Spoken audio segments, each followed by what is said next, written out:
ഒക്കെ കഴിഞ്ഞമ്മേ. അമ്മ കാരണമല്ലേ എൻ്റെ അമ്മ മരിച്ചത്. അവളെൻ്റെ ആരുമല്ല, ആരും. ഞാൻ എത്ര കത്തയച്ചു, എത്ര ആൾ കാത്തിരുന്നു. ഒടുവിൽ കല്യാണത്തിന് നേരിട്ട് വിളിക്കാനാവും. പക്ഷേ പക്ഷേ എനിക്കിപ്പോഴും പമ്മുവിനെ ഇഷ്ടമാണ്. എനിക്കിപ്പോഴും പമ്മുവിനെ ഇഷ്ടമാണ് അമ്മേ.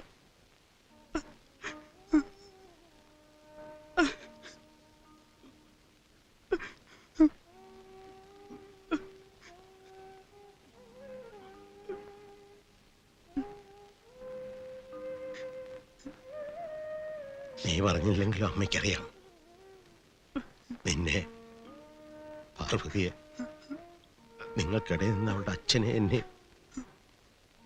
പക്ഷെ ഒന്നും ഒക്കെ കാണാൻ കഴിഞ്ഞില്ല.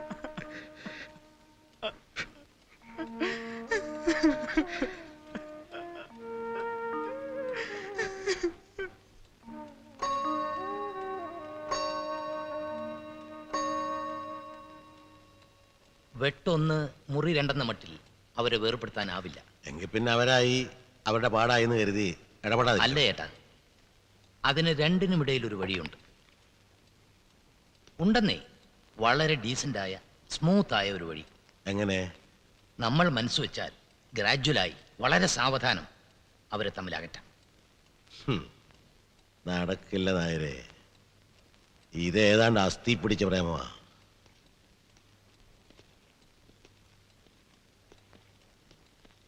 എൻ്റെ മകളുടെ കാര്യത്തിൽ ഞാൻ ആകെ വറീഡാണ് ചേട്ടാ. ഒരു ദിവസം അവൾ വല്ല കടുങ്കയും ചെയ്താൽ അവൾക്ക് ആ ടെൻഡൻസി ഉള്ളതല്ലേ, അതാണ് എനിക്ക് പേടി. അതിനെന്തെങ്കിലും പരിഹാരം കാണണം. പരിഹാരം ഒന്നേ ഉള്ളൂ, അവരന്യോന്യം തെറ്റിദ്ധരിച്ച് മെല്ലെ അകലണം. അതിനിപ്പോ ഞാൻ എന്താണ് ചെയ്യേണ്ടത്? അവരങ്ങനെ അകലണമെങ്കിൽ ഒരു കമ്മ്യൂണിക്കേഷൻ ഗ്യാപ്പ് ഉണ്ടാകണം.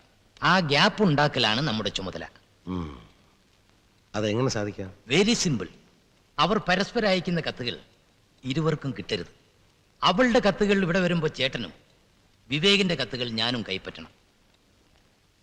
നിശബ്ദമായി സ്വന്തം മക്കൾക്കെതിരെ ഒരു ചതി.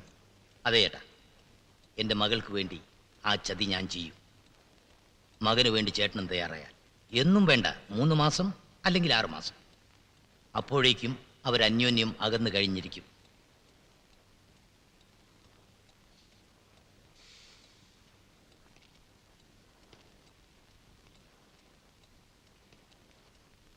നായർ അങ്ങനെ ഒരു തിരിമറി ചെയ്തെന്ന് തന്നെ വെച്ചു. ഒടുവിൽ അതിന്റെ പേര് നമ്മൾ ദുഃഖിക്കേണ്ടി വരില്ലേ? നെവർ, ഒരിക്കലുമില്ല. എന്തോ എനിക്ക് വിശ്വാസമില്ല. എന്തായാലും നിങ്ങൾ പറഞ്ഞ സ്ഥിതിക്ക് ഓക്കെ, താങ്ക് യു.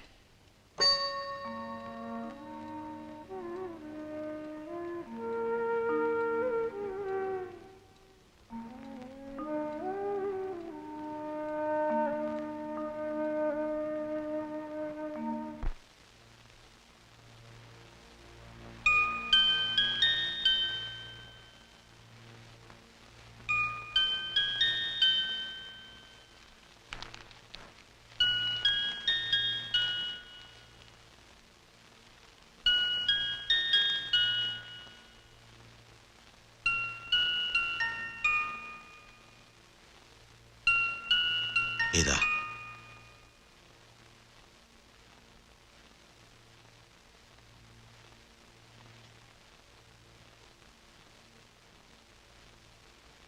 നീ അറിയാതെ ഓരോ കത്തി ഞാൻ മാറ്റി വെച്ചപ്പോഴും ഇവിടെ നേറിക്കൊണ്ടിരുന്ന ഒരാളുണ്ടായിരുന്നു, നിന്റെ അമ്മ. അത് താങ്ങാനാവാതായിരിക്കാം അവള് പോയത്. ഇനി നിങ്ങളെ രണ്ടുപേരുടെ കൊല്ലാൻ എനിക്ക് വയ്യ.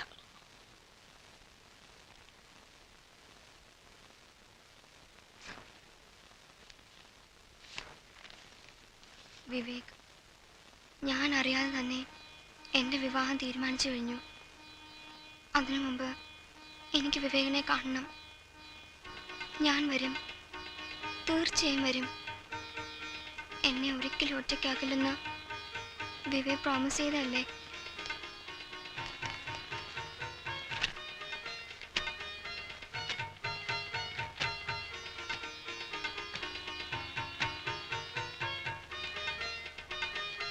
കാത്തിരുന്ന് എനിക്ക് മതിയായി വിവേക്. എന്നാലും ഞാൻ എഴുതും, എന്നും എഴുതും. ഇപ്പോൾ വിവേകിന്റെ മറുപടി ഞാൻ പ്രതീക്ഷിക്കാറില്ല. മറുപടിക്ക് വേണ്ടിയല്ല ഞാൻ കത്തുകൾ എഴുതുന്നത്. എഴുതാതിരുന്നാൽ എനിക്ക് വിവേകിനെ നഷ്ടപ്പെടുന്നത് പോലെ. പമ്മു,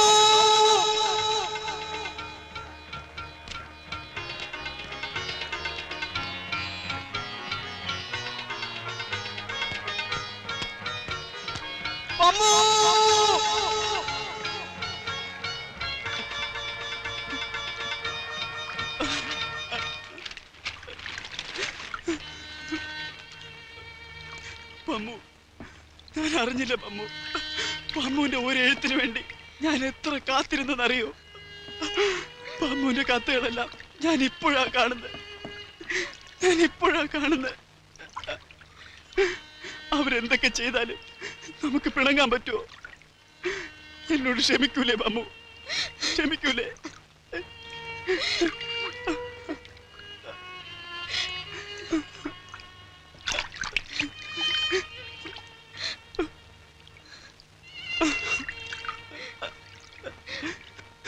നമുക്കങ്ങ് ദൂരെ പോണ്ടേ?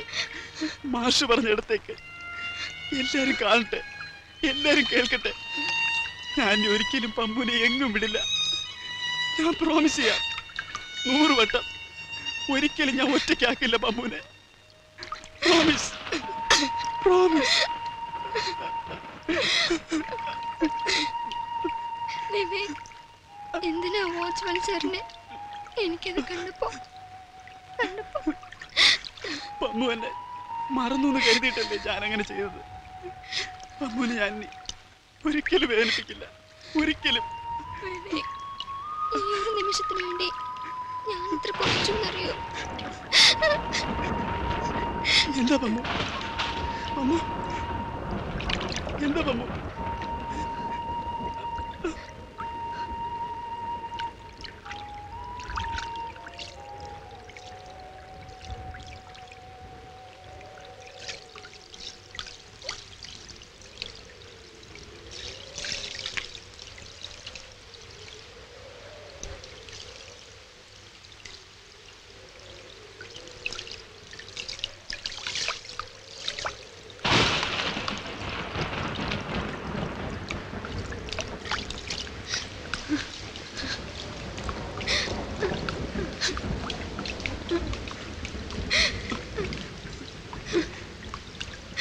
എന്ത് പറ്റി പമ്മു?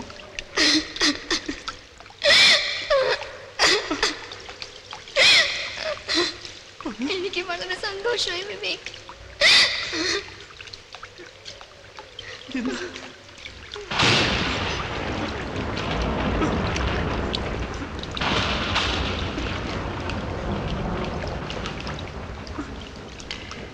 വിവേക്, മാഷ് പറഞ്ഞിടത്തേക്ക് ഞാൻ തനിയെ പോവുകയാണ്. നക്ഷത്രങ്ങളോടും പൂക്കളോടുമൊപ്പം ഞാനും കാത്തിരിക്കും. വിവേകിന് വേണ്ടി മാത്രം.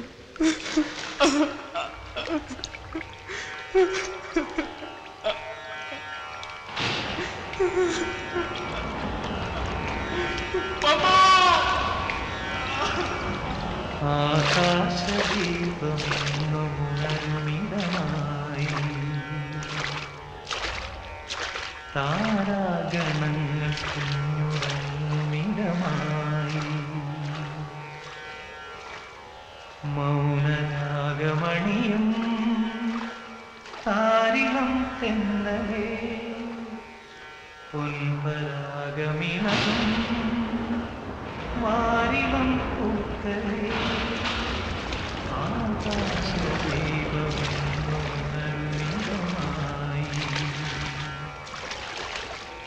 താരാഗണങ്ങൾ കുഞ്ഞുറങ്ങുമിടമായി.